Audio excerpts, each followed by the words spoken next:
Good evening and welcome to the evening news for today, Wednesday, February 1, 2023. I am Jemima Holmes. Thank you for tuning in. Now let's take a look at some of the lead stories tonight. Unrest erupts at Buxton after CANU opens fire, NABS driver with GANJA. SOCU to be called in as forensic audit ongoing into SLED program. BERBICE man charged with attempted murder of reputed wife. Pickup driver remanded for crashing into crowd, killing man, and Guyana is in my bloodline. LETITIA WRIGHT conferred with Honorary Doctorate. Now for the news in detail. In our lead story tonight, Lawanda McAllister reports that residents of Buxton, East Coast Demerara, today started an unrest in the community following an operation conducted by the Customs Anti-Narcotics Unit, CANU, in the area wherein a male driver was arrested. Here are the details. The protests that erupted on Wednesday at Buxton on the east coast of Demerara. Residents had blocked the roads, set vehicles on fire, and began burning garbage. The evening news was informed that during the morning hours, a driver was nabbed with 51.2 pounds of marijuana by CANU ranks. It was reported that the suspect was traveling in a white motor car with license plate number PRR 6703 when CANU ranks started pursuing him based on intelligence they had received. During the chase, the ranks said they fired warning shots in a bid to stop the driver from fleeing from the scene. This caused the car to plunge into a nearby trench in the vicinity of Buxton. Upon searching the vehicle, the drugs were found in its trunk. Shortly after, residents of the community took to the streets to protest over the man's arrest, demanding that he be released. Scores of persons gathered on the roadway and burnt debris, while a truck driver was pulled from his truck, allegedly beaten, and his vehicle was lit on fire. According to Regional Commander Kali Parshram, after they arrived on the scene, the police began engaging with the leaders of the community so that they can have the roads unblocked and have a free flow of traffic. We are still engaging the leaders of the village at this time in order to clear the road. At another level, we are collaborating with the Customs Anti-Narcotics Unit as it relates to an investigation to be conducted by the National Police as it relates to this incident. You get any reports that some homes were shattered by bullets? Initially, I was told by a few residents on my arrival here. I'm waiting at the end of this operation to further engage them. Meanwhile, the Ministry of Home Affairs in a statement said police officers and fire service units were immediately sent to the scene to effect the reopening of the roadways. Lawanda McAllister, The Evening News. Minister of Local Government and Regional Development Nigel Darmlal has revealed that the forensic audit of the Sustainable Livelihoods and Entrepreneurial Development SLED program is ongoing, and the possibility is that the Special Organized Crime Unit, SOCU, would be called in. Gerald Bryan reports. In the budget estimates on Wednesday, Minister of Local Government and Regional Development Nigel Darmlal referenced the Sustainable Livelihoods and Entrepreneurial Development SLED program. According to him, persons have benefited millions of dollars from the SLED program, including members of Parliament. Honorable Aubrey Norton would be shocked to find out that members of his honorable cohort, or honorable members of his cohort, in the opposition have benefited, in the current opposition, have benefited from SLED, centrally directed during the last government. Millions of dollars, tens of millions of dollars, and in one case, Mr. Chairman, there were some bodies that were created in Rupununi, and almost $165 million went. Darmlal went on to hint that the Special Organized Crime Unit could be engaged to pursue the matter.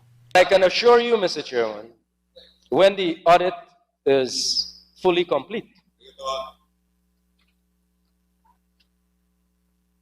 I would be surprised if the Special Organized Crime Unit doesn't take action against those who pilfered the SLED grant program. The minister meanwhile explained that the distribution of grants from the SLED program would be intensified this year. We have embarked as part of our commitment to regional transformation, regional economic transformation, and more particularly the transformation of our villages. President Ali made a commitment in 2020 to make sure that small businesses benefit as much as possible, and small people, many of whom are single mothers, many of whom are vulnerable, benefit from grants such as these. So during the course of this year, Mr. Chairman, we will intensify the distribution of grants across the country. A probe was initiated into the SLED program since 2020 after the 2019 Auditor General's report revealed that $250 million issued to Region 9 could not be accounted for. Jarrell Bryan, The Evening News. A businessman has today been charged with the attempted murder of his reputed wife, who is currently in a critical condition after sustaining severe chop wounds to her head. Our BERBICE correspondent Andrew Carmichael reports that the accused has been remanded to prison. Businessman Commandant Passad was on Wednesday charged with the attempted murder of his reputed wife, Honorary Badal, called Marcy. The 55-year-old man of WRIGHT village, West Kanji, made his appearance before Magistrate Rabindranath Singh at the number 51 Magistrates Court, where he was not required to plead to the indictable charge. Passad was remanded to prison. The matter comes up again on February 16th at the Wim Magistrates Court. The accused was represented by attorney-at-law Mercillian Bacchus, who told the court that his client was first attacked by the victim's paramour, which caused Passad to sustain injuries to his shoulder and abdomen. Meanwhile, the 36-year-old victim remains hospitalized in a critical condition. In fact, she is currently at the infectious disease hospital since she was tested positive for COVID-19. The Evening News had reported that on January 30th, Passad allegedly chopped Badal about her body with a cutlass, resulting in severe injuries to her head. Reports are that around 13 hours on the day in question at Rose Hall Town, the woman, who worked as a junior manager at Nan Passad BERBICE rice mills, was at a car wash when her husband arrived and began chopping her about the body. This newscast understands that at the time of the incident, Passad and Badal were separated. In fact, reports indicate that the couple were separated for some 3 months. Andrew Carmichael, for Evening News. The driver who crashed his pickup into a crowd, which resulted in the death of one man and the injury of several others, has today been slapped with a series of charges in relation to the incident.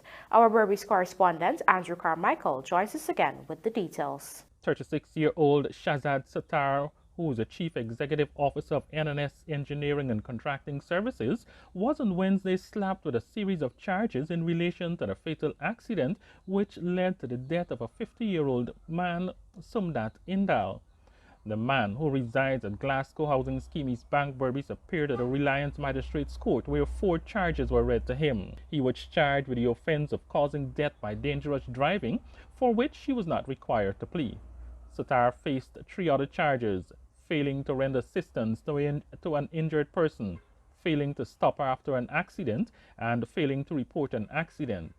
He pleaded not guilty to those charges. The prosecution asked the court to refuse bail, noting that 1 person was killed, 1 is critical, and there are 2 others who were injured. The court was told that the accused was captured on video fleeing the scene in a reckless manner. The police are still investigating the matter and have so far obtained 4 statements. Attorney-at-law Senior Counsel Mercillian Bacchus, representing the accused, said those were not grounds to refuse bail. He said the police were hiding the facts. Bacchus told the court that on the morning of the incident, Sattar, a father of 3, was taking 2 of his children to his sister's house because he was going to Georgetown the following morning. He told the court that the street was blocked with a group of about 50 persons who were attending a wedding. Bacchus said Sattar stopped and blew his horn, seeking to be allowed to pass. At this point in Bacchus's story, several persons who were in court supporting and representing the injured and deceased walked out. Bacchus continued and told the court that someone pelted a bottle and broke the back windscreen of his pickup, and 2 persons tried to open the door of his vehicle. Backus referred to the actions of the accused as a defense of circumstance, noting that the accused had turned himself over to the police after a telephone conversation with the police commander. He asked the court to grant the accused bail, stating that his client was willing to lodge his passport. However, the magistrate refused bail and remanded Sitar until February 27th. It was reported that during the wee hours of January 29, the pickup vehicle was stationed facing east on Workshop Street when the driver suddenly drove off and at a fast rate of speed, during which he collided with several persons standing on the northern side of the street. As a result of the collision, Daniel Sakichan, 21 of Adelphi Village, East Kanji, 11-year-old Dion Christian, a student of Kanji Secondary School and of Lot 23 Good Banana Land, East Kanji, and Leon Revon, 34 of Lot 1143 East Canefield, were all injured, along with Indal. They were picked up by public-spirited citizens and taken to the New Amsterdam Hospital, where Indal was pronounced dead on arrival by the doctor on duty. For the Evening News, Andrew Carmichael. Coming up, police force building capacity to operate in an oil and gas nation, says Hicken, and more upgrades to Monrepo Perica markets, catered for in 13.1 billion allocations. Do stay with us. More news ahead.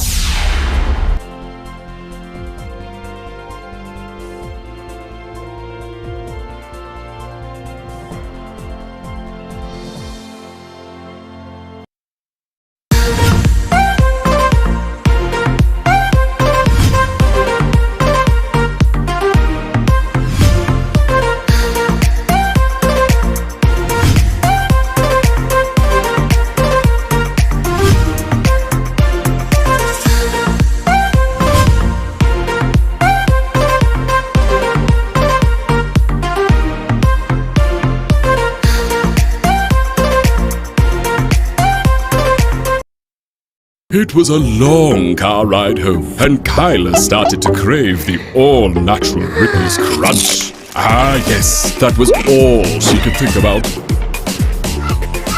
She thought she was dreaming, but it seemed so real. Daydream or not, the craving still hit, and she couldn't wait to rip into it. Sunshine Snacks Ripples Chips. Rip into 100% real potato goodness. Sunshine Snacks Ripples. Rip into real potato.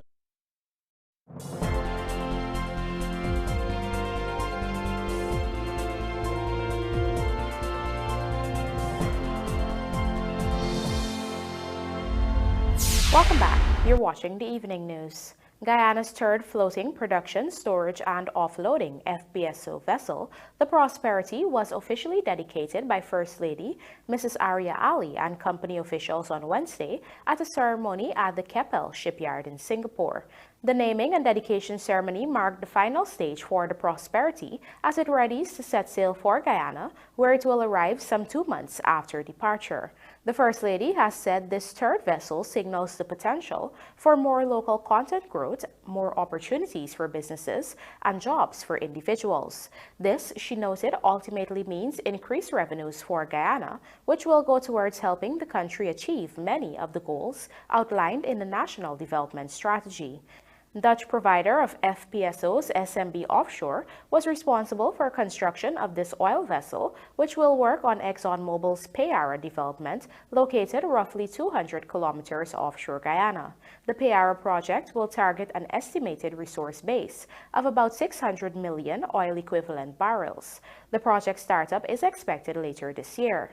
The FPSO is designed to produce 220,000 barrels of oil per day with an associated gas treatment capacity of 400 million cubic feet per day and a water injection capacity of 250,000 barrels per day. It will be spread moored in a water depth of about 1,900 meters and will be able to store around 2 million barrels of crude oil. We now tell you that Guyanese-born British actress and star of the Black Panther movies, LETITIA Michelle Wright, was today conferred with an honorary doctorate by the University of Guyana at a special convocation. In her acceptance speech, Wright reflected on her memories growing up in Guyana and her rise to stardom, noting that she uses every opportunity she gets to let the world know that she comes from this beautiful land. Lawanda McAllister has this story. Dr. LETITIA Michelle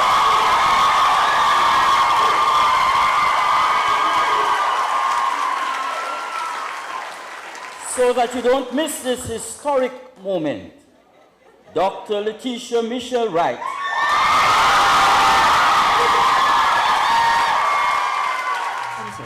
Guyanese-born LETITIA Wright being conferred with an honorary doctorate from the University of Guyana during a ceremony on Wednesday. Wright is the 11th person in the university's 60th year of history to have ever received its highest degree.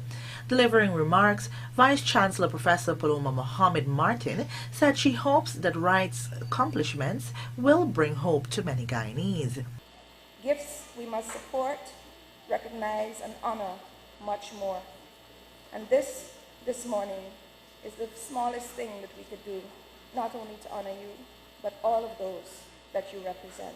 Wright, in her acceptance speech, shared her experience of how she battled many hurdles to accomplish all she did at such a young age. Being a young girl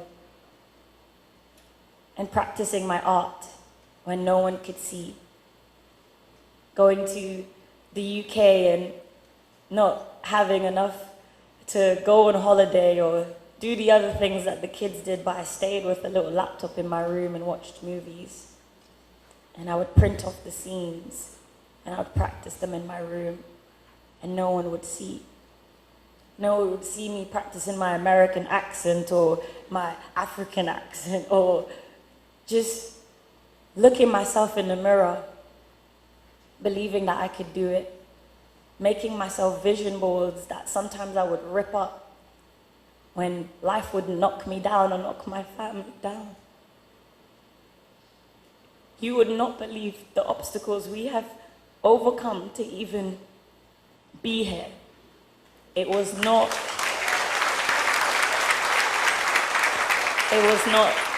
given to us in a silver spoon. We worked very hard. I watched my parents go from job to job, or my grandma work very hard to send things home for us and help us to just know that we would never be in want. She would give her last to us before we would ever need. Wright said at one point during her struggle, she fell into depression, but she allowed herself to get back up and keep pushing. The actress also spoke of how she uses her platform to promote her homeland. And as the years went by, and as God was able to use my talent, I always made it very, very known to everybody in Hollywood and every interviewer where I'm from. There's this country called Guyana. No, it's not Ghana, it's Guyana. Please, don't confuse the two. They're both beautiful countries. I love Ghana. I just came back from there. But I really took the opportunity to highlight my country because this country is a part of where I'm from. This country is in my bloodline. I go home and there's pepper pot and bread. I go home, there's roti, dal roti, this is my favorite. I go home and there's Guyana in the very fabric of all that I do and all that I am. So in a way, I have not been home, but home has not left me.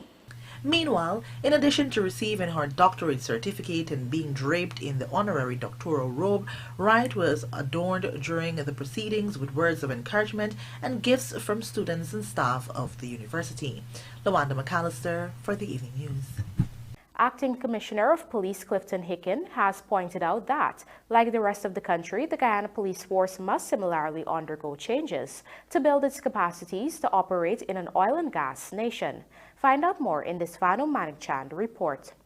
Top Cop Clifton Hicken made this statement at the opening ceremony of the Inspectors and Sergeants Conference on Wednesday morning.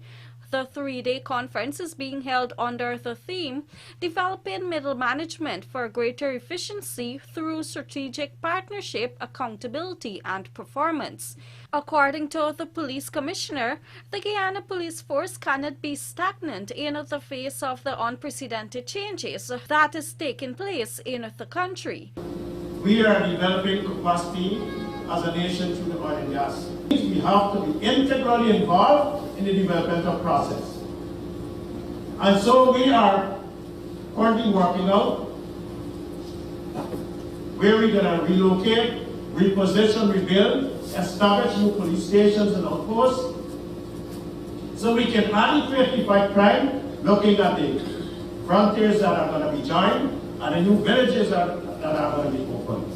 The police commissioner noted that the police force will be focusing heavily on operational priorities, performance, professionalism, and accountability this year. As such, he underscored the need for inspectors and sergeants as middle managers of the force to step up and shoulder their responsibilities. Inspectors and sergeants, you have a role and responsibility to fight crime in your region. Fighting crime is not a CID work. Fighting crime is not an officer job. Fighting crime is not a commander's work only. And that is why we have structures in place.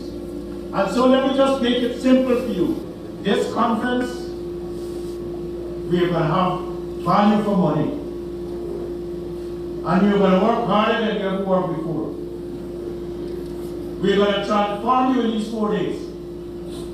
And when you get back to the station, the public in which you serve, you must see a difference in how things are being done. The Guyana Police Force's Inspectors and Sergeants Conference is being held after a 12-year hiatus. Home Affairs Minister Robeson Ben hopes that the return of the conference will strengthen the middle management of the police force. It gives us the ability to have introspection and retrospection as our mission. It gives us an opportunity to look at each other and ourselves in the face, our squaddies and those whom we relate to, as to the overall mission of our country. If peace is not guaranteed, all else will fail. Reporting for the Evening News, Fanu Manikchand. Jarrell Bryan joins us now to report that there will be continued upgrades to the Monrepo and Parika markets, which will be funded from a $13.1 billion allocation in Budget 2023. Here is more. During Day 3 of the budget estimates on Wednesday, Minister of Local Government and Regional Development Nigel Duramlal was asked about a $13.1 billion allocation to his ministry. Questioned if works on upgrading markets would finish this year, the minister noted that these upgrades are a continuous exercise. So resources have been geared toward Parika, Monrepo, Charity, many markets across the country. And we have consistently been upgrading these markets during different phases. And so until we are finished, you will see resources every year allocated in the budget for these markets. Meanwhile, work will also be done on the Parika market, which has been congested for some time. He explained that the market will be rebuilt in steel, ensuring that more people, including vendors who have transgressed on the road, can be housed in the market. Dharamlal also explained the rationale for upgrading these markets, noting their importance to the village economy. We have put a lot of resources towards transforming regional economies, and marketplaces are a significant center of business in many of our regions. And these markets have been a hodgepodge arrangement for time immemorial. So President Ali, during many of his outreaches, and after numerous applications from people, we have decided as a government to enhance the quality of services at these markets. Jarrell Bryan, The Evening News. And now for a look at the bridge reports. The Demerara Harbor Bridge is expected to be closed on Thursday, February 2nd, 2023 at 3 hours 30 for a period of 1.5 hours. Meanwhile, the BERBICE River Bridge is expected to be closed on Thursday, February 2nd, 2023 at 14:15 for a period of 1.5 hours.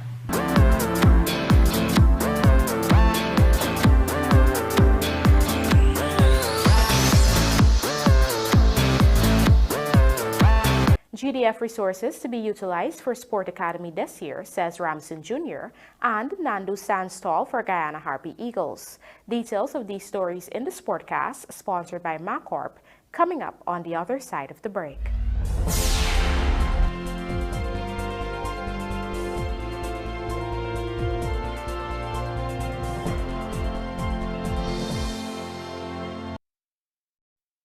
I am his and he is mine. In the end, it's him and I, him and I.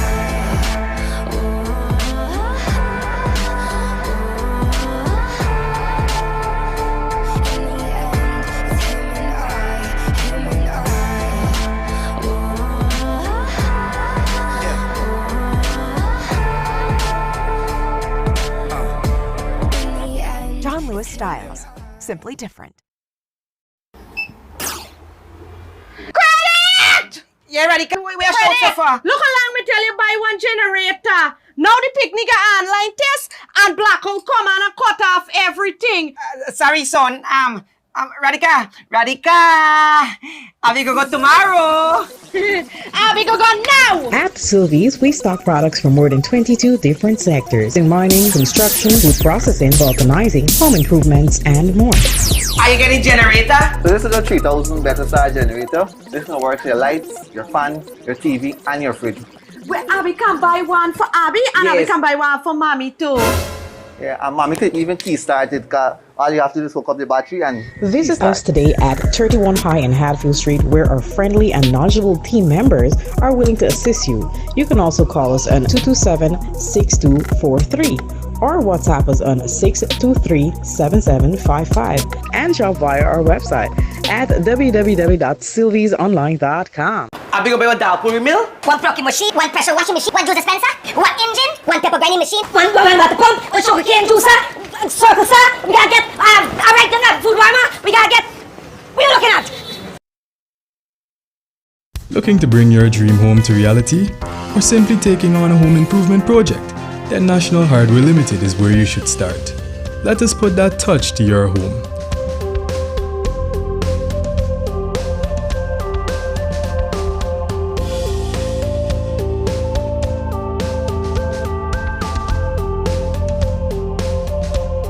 Choose from over 1,000 Berger Paint original hues for any surface.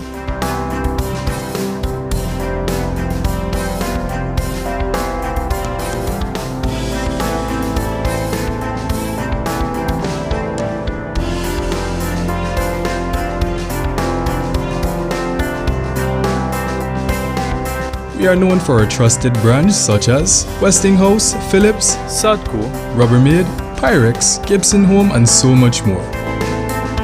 National Hardware Limited, your do-it-best store. Located in downtown Georgetown and industrial site Rhymeville.